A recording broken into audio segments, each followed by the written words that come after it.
Shalom Bapak Ibu Saudara-saudari sekalian. Kembali lagi kita bertemu di malam hari ini untuk mendengarkan firman Tuhan sebagai bahan perenungan kita sebelum tidur.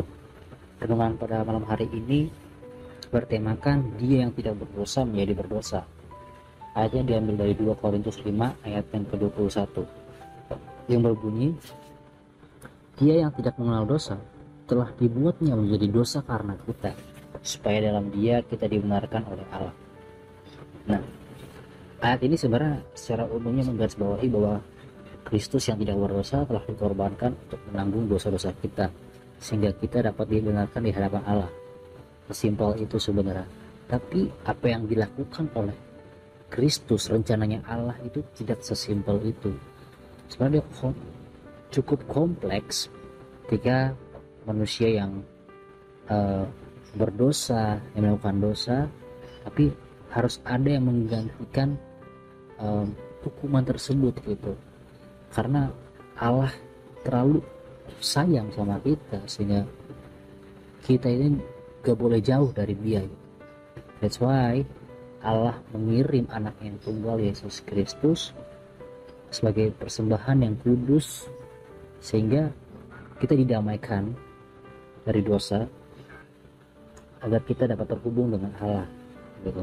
Nah, sekarang ayat ini kalau kita bedah satu-satu, bagaimana sosok Yesus Kristus, Tuhan Yesus Kristus yang sempurna, tidak pernah melakukan dosa, akhirnya seakan-akan Allah itu memberikan hukuman untuk dosa-dosa kita kepada Kristus, sehingga Tuhan Yesus yang menanggungnya gitu, bukan kita.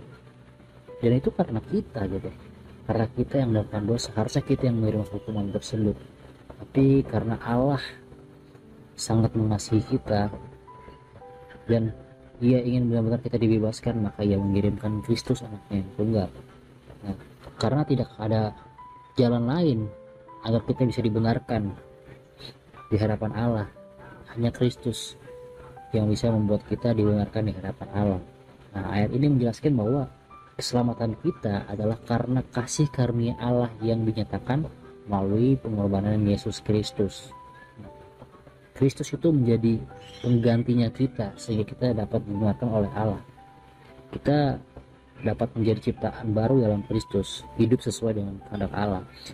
Seperti yang dikatakan Paulus kepada jemaat Korintus di sini, bagaimana ia ingin sekali jemaat Korintus juga didamaikan agar ia terhubung kembali kepada Allah gitu.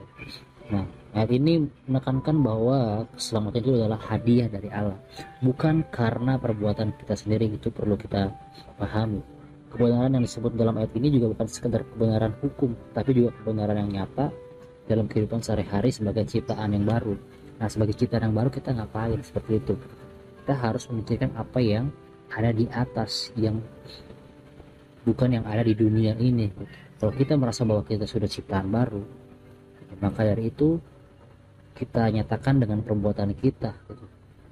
Dengan cara kita melakukan apa yang dikehendaki Tuhan, bukan yang dikehendaki kita.